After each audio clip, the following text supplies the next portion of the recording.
दोस्तों, किसी भी चीज़ को पाने के लिए अगर आपको नहीं मिलता है तो अगर उसे ज़ोर ज़बरदस्ती भी हासिल नहीं किया जा सकता है, और जो इंसान उसे ज़ोर ज़बरदस्ती से हासिल करने की कोशिश करता है तो खुद की ज़िंदगी तो बर्बाद करता ही है और अपने साथ साथ ना जाने कितने लोगों की ज़िंदगी तबाह करता है। आज की कहानी में भी कुछ ऐसा ही होता है। तो आइए समझते हैं पूरी कहानी इस वीडियो में। लेकिन वीडियो में आगे बढ़ने से पहले वीडियो को लाइक करके चैनल को सब्सक्राइब कर दीजिए।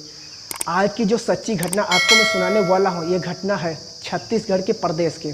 छत्तीसगढ़ का एक शहर पड़ता है बिलासपुर, और इसी बिलासपुर के शहर के रहने वाली प्रियंका श्रीवास्तव जिसकी उम्र है लगभग 16 साल, जो अपने ही इलाके से बीए की पढ़ाई करती होती है। वैसे तो प्रियंका जो बिलास शहर के माड़ी पार के गांव के रहने वाली है, जिसका पिता का नाम है नारद श्रीवास्तव। प्रियंका जिस कॉलेज में पढ़ती है उसी कॉलेज में पढ़ने वाला कृष्णा तिवारी, उम्र है 20 साल, जो कोई कोनी का रहने वाला है। कृष्णा के पिता का नाम है लक्ष्मी प्रसाद तिवारी। पढ़ाई के दौरान जब कृष्णा और प्रियंका की मुलाकात होती है, दोनों के बीच में पहले दोस्ती होती है और फिर बातचीत करते करते दोनों के बीच प्रेम प्रसंग शुरू हो जाता है। लेकिन कृष्णा और प्रियंका के बीच में जब प्रेम प्रसंग शुरू होता है तो इस बात की जानकारी ना तो प्रियंका के परिवार वालों को पता चलता है, ना हो कृष्णा के परिवार वालों को। जब कुछ महीने का समय गुजर जाता है, प्यार का परवान जब चढ़ने लगता है, तो इधर कृष्णा जब प्रियंका की शादी करने से फैसला कर लेता है। इसलिए एक दिन कृष्णा जब प्रियंका से मुलाकात करती है तो उसे कहता है कि हम इस तरीके से कब तक छुप छुप कर मिलते रहेंगे, बेहतर है या तो हम शादी कर लेते हैं या फिर घर छोड़ के भाग जाते हैं। कृष्णा जब घर छोड़ कर भागने की कोशिश करता है तो प्रियंका इसके लिए तैयार नहीं होती है, बल्कि प्रियंका कृष्णा को जवाब देते हुए कहती है कि मैं किसी भी कीमत पर अपने भी परिवार वालों के खिलाफ नहीं जा सकती। प्रियंका जब अपने माता पिता की दुहाई देती है, ये सुन करके कृष्णा काफ़ी गुस्से में आ जाता है और उसे डांटते हुए कहता है कि तुम्हें मुझसे प्यार करने से पहले अपने माता पिता से पूछ लेना चाहिए था। इसी बात को लेकर कृष्णा और प्रियंका के बीच में जब बहस होना शुरू होती है, झगड़े तकरार शुरू होता है। पर जैसे ही झगड़ा तकरार शुरू होता है, प्रियंका कृष्णा के समझाते हुए कहते हैं कि इस तरीके से झगड़े तकरार करने से कोई फ़ायदा नहीं है, बेहतर है कि तुम अपने पापा को मेरे घर पर भेज दो ताकि वो हम दोनों के रिश्ते के लिए मेरे पिता से बातचीत कर सकें। जैसे इस तरह के सुझाव देते कृष्णा को भी ये सुझाव पसंद आ जाता है। इसीलिए कृष्णा अब अपने जब घर पे जाता है तो अपने और प्रियंका के बारे में अपने पिता से कहता है। वो कहता है कि मैं हर हाल में सिर्फ और सिर्फ प्रियंका से ही शादी करना चाहता हूँ, इसीलिए मैं चाहता हूँ कि आप उसके घर पे जाइए, उसके पिता से हम दोनों के रिश्ते के बारे में बातचीत कीजिए। जैसे इस तरह की बातें वो कहता है, पहले तो लक्ष्मी प्रसाद इसके लिए तैयार नहीं होता है, लेकिन कृष्णा जब अपने पिता के ऊपर दबाव डालने लगता है, लक्ष्मी प्रसाद भी अपने बेटे के दबाव में आ जाते हैं, क्योंकि कृष्णा उसके इकलौता संतान था। इसलिए लक्ष्मी प्रसाद अब एक दिन प्रियंका के पिता से बातचीत करने के लिए उसके घर पे जाते हैं। नारायण प्रसाद जिसके 3 बच्चे हैं, जिसमें 2 बेटियां और 1 बेटा। सबसे बड़ी बेटी है प्रियंका, नारायण का एक साड़ू भाई जिसका नाम है जोगीराज, जो बिलासपुर में रहता है। दरअसल प्रियंका अपने मौसा मौसी के पास रह करके बिलासपुर से ही पढ़ाई करती है। इधर लक्ष्मी प्रसाद जब नारायण के घर पहुंचता है, नारायण से कहता है, दरअसल मैं आपको जानता तो नहीं हूँ, लेकिन आप ही से मिलने के लिए बिलासपुर से चलकर मैं आया हुआ हूँ। जैसे इस तरह की बातें कहता है, नारायण लक्ष्मी प्रसाद को बड़ी इज्जत और सम्मान से घर में बैठाता है और फिर दोनों बातचीत करना शुरू कर देते हैं। लक्ष्मी प्रसाद नारायण से कहते हैं कि दरअसल में पंडित जाति बिरादरी से मेरा बेटा कृष्णा और प्रियंका, जो एक दूसरे को काफ़ी हद तक पसंद करते हैं, दरअसल दोनों शादी करना चाहते हैं, इसीलिए मैं दोनों के रिश्ते को लेकर के आपसे बातचीत करने के लिए आया हूं। जैसे ही शादी की बात कहते हैं, ये सुनकर नारायण एकदम से चौंक जाता है। दरअसल नारायण को कभी मालूम ही नहीं चलता कि उसकी बेटी का किसी लड़की के साथ प्रेम प्रसंग चल रहा है, लेकिन शादी की जब बात चलता है नारायण तो इस रिश्ते के लिए तैयार ही नहीं होता है, बल्कि लक्ष्मी प्रसाद को जवाब देते हुए कहता है कि मैं अपनी बेटे की शादी किसी गैर जाति में नहीं कर सकता हूँ, दूसरी जाति में शादी करने के लिए इनकार करता है। लक्ष्मी प्रसाद उसे समझाते हुए कहता है कि दरअसल अब समय बदल चुका है, आप जल्दबाजी में फैसला न लें, बल्कि अपने परिवार से बातचीत करके तब हमें बताएं। दोस्तों, जब नारद उसे जवाब देते हुए कहता है कि मैं इस विषय पर आगे कुछ बातचीत करना ही नहीं चाहता हूँ, दरअसल मैं अपनी बेटी का ऑलरेडी रिश्ता तय कर चुका हूँ और बहुत जल्द ही उसकी शादी भी करने वाला हूँ। लक्ष्मी प्रसाद नाराज को काफ़ी समझाने की कोशिश करता है, लेकिन नाराज इस रिश्ते के लिए तैयार ही नहीं होता है। इधर लक्ष्मी प्रसाद जब वापस घर पे आता है तो इस बारे में अपने बेटे से कृष्णा से बताता है कृष्णा को जब मालूम चलता है कि प्रियंका के पिता ने शादी के रिश्ते के लिए इनकार कर दिया है, सुनकर काफ़ी गुस्से में आ जाता है और अगले दिन में अपनी बुलेट उठाता है और फिर से प्रियंका के घर पे पहुंच जाता है और जा करके उसके पिता नारद से कहता है कि दरअसल मेरे पापा कल आपके यहाँ रिश्ते के लिए बात करने के लिए आए थे, मैं उन्हीं का बेटा आज कृष्णा हूँ। मैं चाहता हूँ कि आप प्रियंका की शादी मुझसे कर दें। दरअसल जब शादी की बात करता है, नाराज उसे जवाब देता है कि जो भी मुझे बताना था मैंने कल ही उसे अपने तुम्हारे पिता से बता दिया, इसलिए इस विषय पर कोई बातचीत मैं नहीं करना चाहता हूँ। कृष्णा भी नाराज को काफ़ी समझाने की कोशिश करता है। नाराज जब उसकी बात नहीं मानता है, कृष्णा अब नाराज को धमकी देते हुए कहता है कि अगर प्रियंका की शादी मुझसे नहीं हो पाई तो याद रखना तुम्हारे लिए ठीक नहीं होगा। जैसे ही धमकी देता है ये शुरू करके नाराज भी काफ़ी गुस्से में आ जाता है। वहाँ से कृष्णा वापस जब आता है, नाराज वापस अपने साड़ू भाई जोगीराम से नंबर पर फ़ोन करता है और उससे कृष्णा की सारी बातें उसे बताता है। दरअसल अपने साड़ू भाई से कहता है कृष्णा मेरे घर पे आया था और आकर मुझे धमकी दे करके गया है, इसीलिए मैं चाहता हूँ कि अब तुम प्रियंका के ऊपर नज़र रखना, कोशिश करना कि प्रियंका कभी भी कृष्णा से बातचीत ना कर पाए। दोस्तों जैसे ही कृष्णा के बारे में वो बताता है, इधर जोगीराम अपने साड़ू भाई को समझाते हुए कहता है कि मैं प्रियंका को संभाल लूँगा, लेकिन बेहतर होगा आप थाने में जाकर कृष्णा के ऊपर मुकदमा दर्ज करा दो। मुकदमा दर्ज कराने की जब बात कहता है, नाराज मना कर देता है, कहता है कि मैं अगर थाने में जाऊंगा इससे हमारी ही बदनामी होगी। लेकिन कृष्णा जब अपने घर पे पहुंचता है पूरी रात सो ही नहीं पाता है। अगले दिन 21 अगस्त को सुबह सुबह प्रियंका के नंबर पर फ़ोन करता है और उससे मिलने के लिए कहता है। प्रियंका कहती है कि मैं कॉलेज जब जाऊंगी उधर से आते समय मैं तुमसे मिल लूँगी। इधर प्रियंका जब सुबह सुबह अपने घर से तैयार होकर कॉलेज के लिए निकलती है, प्रियंका के मौसी उसे समझाते हुए कहता है कि दरअसल तुम्हारे पापा ने मुझे मेरे नंबर पे फ़ोन किया था और कृष्णा के बारे में ऐसी ऐसी बातें बता रहे थे। हम चाहते हैं कि आज के बाद से तुम कृष्णा से कभी नहीं मिलोगे।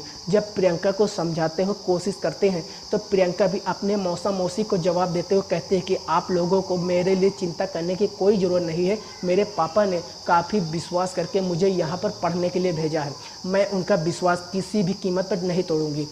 प्रियंका जब कॉलेज में पहुंचती है, दोपहर के जब कॉलेज से निकलती है, उसी वक्त ही कृष्णा प्रियंका के नंबर पे फ़ोन करता है और उसे अपने हॉस्टल पे मिलने के लिए बुलाता है। दरअसल कृष्णा जब राजेश कॉलोनी के एक हॉस्टल में रहकर अपनी पढ़ाई करता होता है, इससे पहले भी प्रियंका कृष्णा के हॉस्टल में कई बार जा करके मुलाकात भी कर चुकी होती है। अपने हॉस्टल पर जब वो बुलाता है, प्रियंका कहती है कि थोड़ी देर में मैं वहाँ पर पहुँच जाऊँगी, पर बजा 1 घंटा से 2 घंटा समय गुजर जाता है। प्रियंका जब हॉस्टल पर नहीं पहुँचती है, कृष्णा प्रियंका के नंबर पर फ़ोन करता है। प्रियंका जब फ़ोन उठाती है वो कहती है कि मैं अपने सहेलियों के साथ में हूँ, आने में थोड़ा सा टाइम लग सकता है। 1 घंटे का और समय गुजर जाता है। 1 घंटे के बाद ही प्रियंका जब कृष्णा के पास नहीं पहुंचती है, कृष्णा फिर के नंबर पे प्रियंका के नंबर पे फ़ोन करता है। तब प्रियंका कहती है कि दरअसल में मैं अशोक नगर तक पहुंच चुकी हूं। अब अशोक नगर के पहुंचने की जब बात कहता है, कृष्णा को प्रियंका की बातों पर यकीन नहीं होता है, इसीलिए कृष्णा प्रियंका से कहता है कि तुम अशोक नगर में ही ठहरो, मैं वहीं पर आ रहा हूँ। उसके बाद से ही कृष्णा अपने बुलेट लेता है और वो अशोक नगर के चौराहे पर पहुँच जाता है, जहाँ पर प्रियंका अपने 2 सहेलियों के साथ खड़े होकर के बातचीत कर रही होती है। कृष्णा जब वहाँ पर पहुँचता है काफ़ी गुस्से में होता है और जा करके प्रियंका को डांटने लगता है। कहता है कि मैं सुबह से ही परेशान हूँ तुमसे मिलने के लिए, लेकिन तुम्हें कोई फ़र्क ही नहीं पड़ता है। तुम यहाँ पर खड़ी होकर अपने सहेलियों के साथ गप्पे उड़ा रही हो, तुम्हें मेरे को लेकर के कोई चिंता नहीं हो रही है। जैसे ही गुस्से में एक तरह की बातें कहते हैं, गुस्से में प्रियंका भी आ जाती है और गुस्से में उसे जवाब देकर कहती है, क्या मैं तुम्हारे लिए अपनी पढ़ाई छोड़ दूँ? जब तुम मेरे घर पे गए थे तो तुमने मेरे पापा को धमकी क्यों दिया? तुम्हारी हिम्मत कैसी हुई मेरे पापा के साथ इस तरह से बातचीत करने की? इसी बात को लेकर के अशोक नगर के चौराहे पे और प्रियंका के कृष्णा के झगड़े तकरार शुरू हो गए थे। दोस्तों जब झगड़े तकरार शुरू हो गए तब वहाँ पे काफ़ी लोग इकट्ठा हो जाते हैं। तभी वहाँ के स्थानीय नेता प्रशांत तिवारी पहुँच जाते हैं। प्रियंका और कृष्णा के जब देखते हैं, देख करके दोनों को पहचान लेता है, जा करके दोनों को शांत कराता है और भीड़ भी खाली करवा देता है। जब दोनों शांत हो जाते हैं उसके बाद में कृष्णा और प्रियंका को अपने बुलेट पे बैठाता और अपने हॉस्टल पे लेकर के आता है। लेकिन जब तक दोनों अपने हॉस्टल पे पहुंचते हैं तब तक दोनों की गुस्सा भी शांत हो जाती है। जैसे ही कृष्णा के होटल पे पहुंच जाता है तैसे कृष्णा प्रियंका से कहता है कि तुम बैठो, मैं तुम्हारे लिए चाय बना देता हूँ। इसमें प्रियंका कृष्णा को जवाब देते हुए कहती है कि मैं चाय नहीं पीऊँगी, मुझे भूख लगा हुआ है, तुम खाना जा कर के लेके आओ। कृष्णा बाहर जाता है, जाकर होटल से खाना लेकर के आता है और फिर अपने हॉस्टल में बैठकर दोनों एक साथ ही खाना खाते हैं। लेकिन जब खाना खाते हैं फिर से इसी शादी के मैटर को लेकर के दोनों के बीच में बातचीत होना शुरू हो जाती है। लेकिन दोनों के भी जब शादी के मैटर को बातचीत करते हैं फिर से दोनों के बीच में झगड़े तकरार शुरू होने लगते हैं। जैसे ही झगड़े तकरार शुरू होता है, कृष्णा अब प्रियंका से साफ साफ पूछता है कि तुम मुझसे शादी करोगी या नहीं। इसमें प्रियंका भी कृष्णा को गुस्से में जवाब दे देती है कि मैं तुमसे शादी नहीं करूँगी, बल्कि मैं वहीं पर शादी करूँगी जहाँ पर मेरे माता पिता कहेंगे। जैसे इस तरह की बातें वो कहती है, कृष्णा इस प्रकार से गुस्से में आ जाता है कि तुरंत ही एक हथियार लेकर आता है और उसी हथियार से प्रियंका के ऊपर एक पे एक कई सारे वार कर देता है, जिसकी वजह से प्रियंका काफ़ी गंभीर अवस्थाओं में वहीं पे गिर जाती है। हालांकि प्रियंका भी सांसें तो चल रही थी, लेकिन उसी हालत में कृष्ण प्रियंका को वहीं पर छोड़ देता है और मौके से फरार हो जाता है। इधर प्रियंका को जो अपना दर्द बर्दाश्त नहीं हो पाता है तो ज़ोर ज़ोर से चीखने चिल्लाने लगती है। और बगल का एक स्टूडेंट है राकेश वर्मा, जब उसकी आवाज़ सुनता है तो कृष्णा को हॉस्टल में पहुंचता है।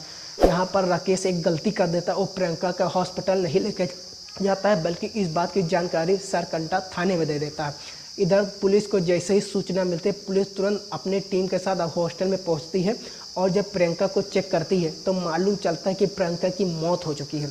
पुलिस जब घटनास्थल पर पता करता है तो वहां पर प्रियंका का मोबाइल भी मिल जाता है। पुलिस सबसे पहले राकेश से पूछताछ करती है कि इस हॉस्टल में रहता कौन है। इस पर राकेश पुलिस को जवाब देता है, दरअसल इस हॉस्टल में कृष्णा रहता है और ये कृष्णा का ही प्रेमिका प्रियंका है। पुलिस सबसे पहले डेड बॉडी को अपने कब्जे में लेती है, उसे पोस्टमार्टम के लिए भेज देती है और साथ ही साथ इस बात की जानकारी प्रियंका के मौसा के साथ साथ उसके माता पिता के देती है और सबको हॉस्पिटल में बुलाती है। इधर प्रियंका के मौसा और उसके माता पिता जब हॉस्पिटल में पहुंचते हैं, प्रियंका की डेड बॉडी देख करके चौंक जाते हैं और उसके माता पिता की जब हत्या के बारे में पूछताछ करते हैं तो प्रियंका के माता पिता जवाब देते हुए कहते हैं कि दरअसल हमारी बच्ची की हत्या किसी और नहीं बल्कि कृष्णा ही ने ही किया है। पुलिस प्रियंका के माता पिता के दहलील और धारा 302 के तहत कृष्णा के नाम पर मुकदमा दर्ज करती है और उसके बाद में कृष्णा को ढूंढना शुरू करती है। पुलिस कृष्णा को ढूंढने के लिए सबसे पहले उसके नंबर पर फ़ोन करती है, लेकिन कृष्णा का मोबाइल अब स्विच ऑफ बताने लगता है। उसके बाद में जब कृष्णा का फ़ोटो लेकर के एरिया के तमाम ज़िलों के थाने में पता करती है और कृष्णा के तलाश करना शुरू करती है। जब 2-3 से दिन का समय गुजर जाता है तो इधर 23 अगस्त को मुंगली जिला के अंतर्गत एक थाने के सिपाही जब चौराहे पे अपनी ड्यूटी दे रहा था, एक सिपाही तो कृष्णा को देख लेता है। जैसे ही कृष्णा को देख लेता है, सिपाही उसे गिरफ्तार कर लेता है और सरगांव थाने में लेकर आता है। पुलिस जब कृष्णा को लेकर सरगांव थाने में पहुंचते सबसे पहले इस बात की जानकारी सरकंडा थाने में देती है। इधर सरकंडा थाने की पुलिस को जैसे ही सूचना मिलती है, पुलिस अपने टीम के साथ सरगांव थाने में जाती है और वहां से कृष्णा को अपने कस्टडी में लेकर थाने में पहुंच जाती है और फिर कृष्णा से प्रियंका के हत्या के बारे में पूछताछ करती है। कृष्णा भी बिना किसी शक्ति दबाव के तुरंत ही अपनी सच्चाई कबूल कर लेता है, लेकिन कृष्णा पुलिस वालों से कहता है कि दरअसल साहब मैं प्रियंका को मारना नहीं चाहता था, बल्कि मैं तो उसे बेइंतहा प्यार करता था। मैं उसे शादी करना चाहता था, लेकिन प्रियंका मुझसे शादी करने के लिए तैयार ही नहीं हो रही थी। इसी बात को लेकर जब हम दोनों के बीच में झगड़ा तकरार शुरू हुआ तो इस प्रकार के गुस्से में आ गया कि गुस्से में ही मैंने प्रियंका को मार दिया।